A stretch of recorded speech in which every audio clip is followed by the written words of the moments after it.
Tyson, and you know it. You hit me, I'm gonna kill you. I'm gonna kill you.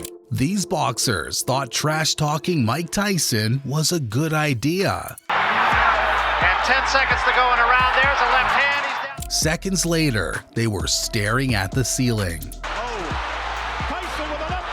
From Olympic champions to street fighters, nobody survived disrespecting Iron Mike. Our first cocky challenger was Donnie Long, a convicted murderer who learned to box in prison. After being released due to a mistrial, Long built up a decent 15-3 record and dubbed himself the Master of Disaster. Big mistake. Long's arrogance showed before the fight. I think that I can box as good as he can, and I keep him in the middle of the ring, and I can punch if not better than Tyson.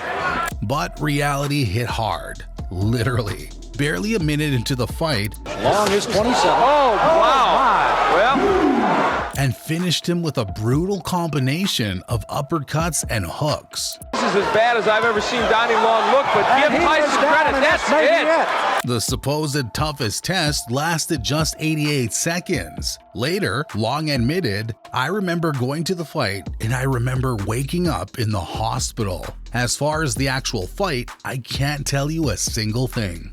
Another cocky fighter who made the same mistake was Mitch "Blood" Green. He was ranked one spot ahead of Tyson in the WBC rankings when they met. Green was so cocky about his position that he threatened to pull out of the fight unless the purse was increased from $30,000 to match Tyson's $250,000. In the ring, Green tried to neutralize Tyson's power by constantly clinching.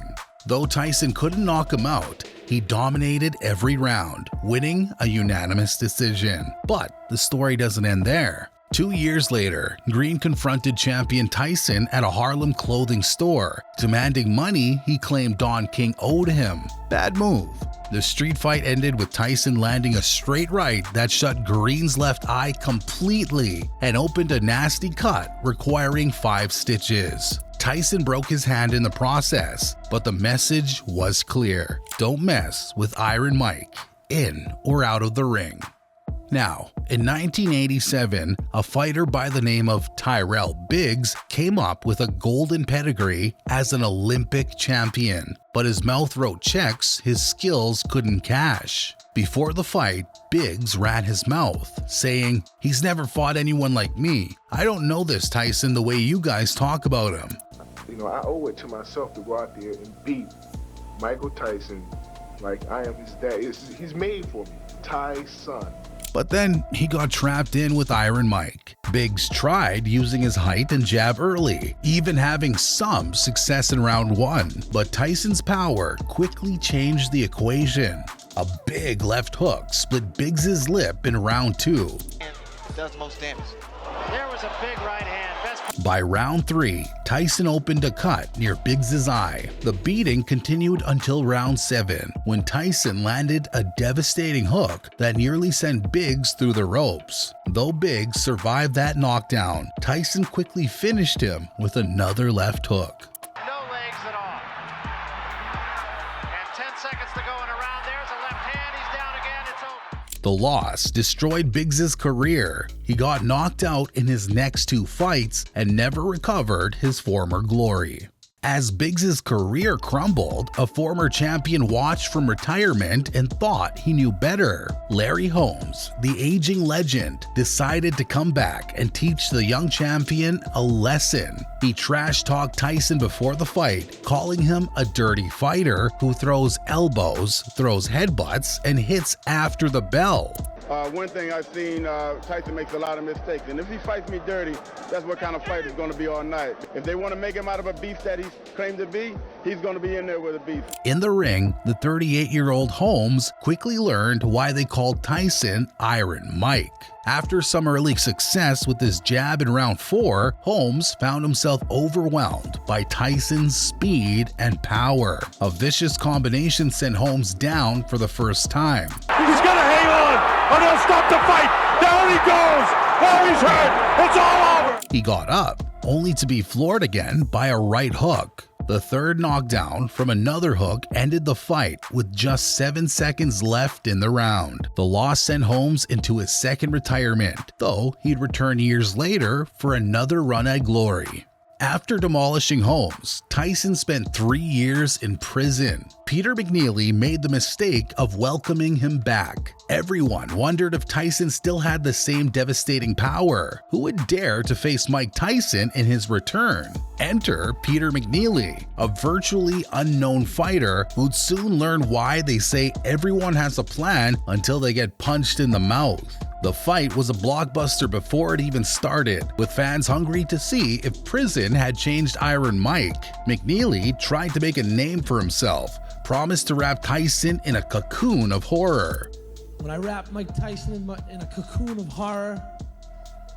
These two men stepped into the ring on August 19th, 1995. What happened next was pure Tyson chaos. McNeely charged forward like a man possessed as soon as the bell rang. Tyson, calm as ever, dodged the wild punches and unleashed a straight right that sent McNeely crashing to the canvas less than 10 seconds in. The crowd erupted as McNeely stumbled to his feet. But McNeely wasn't done. He kept charging forward, throwing wild punches in the corner. The fighters exchanged heavy shots until Tyson landed a devastating right uppercut that put McNeely down for the second time. Tyson with a left hook, a right uppercut, down goes McNeely. This time, McNeely's manager, Vinny Vecchione, had seen enough. He jumped into the ring to save his fighter from further punishment, ending the fight after just 89 seconds. With McNeely disposed of, Tyson set his sights on bigger prey, WBC champion Frank Bruno. Frank knew exactly what he was getting into. He felt Tyson's power before in their first fight back in 1989. This time was different though. Bruno wasn't just another challenger, he was the WBC heavyweight champion. The fight was billed as the Championship Part 1, but for Bruno, there would be no Part 2. From the opening bell, Tyson came forward like a bull, throwing vicious overhand rights that had Bruno desperately grabbing and holding. The champion was fighting on pure survival instinct. In the final 30 seconds of round 1, the fighters went toe-to-toe with Tyson landing a thunderous right hand that rocked Bruno, opening a cut over his left eye. Bruno somehow survived, but everyone knew what was coming. The second round saw more of the same, Bruno clinching for dear life, trying to slow down the Tyson assault.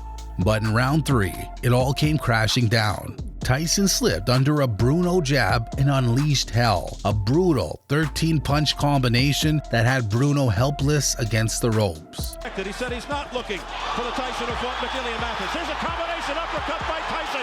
Tyson laying it on, pouring it on. Referee Mills Lane had seen enough and jumped in to stop the carnage. The aftermath was devastating for Bruno. Though he initially talked about a third fight with Tyson, doctors delivered grim news. Another fight could cost him his vision.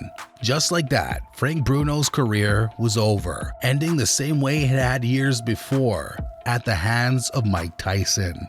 Bruno's career-ending beating proved Tyson was back at his destructive best. Next up was former champion Tony Tubbs, who thought his hand speed would make a difference in Tokyo. The Japanese promoters offered Tubbs an extra $50,000 to come in under 235 pounds, but Tubbs showed up at 238, already showing signs of trouble. Despite his conditioning issues, Tubbs remained cocky.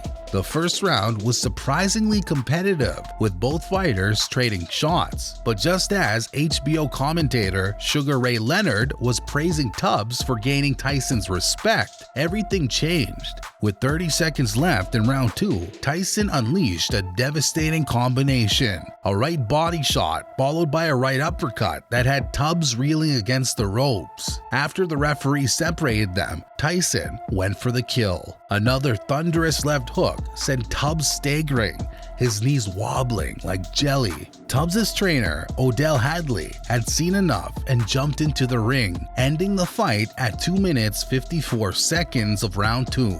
Have had their say here. The punch hurt. Tubbs is hurt. Tubbs is hurt badly.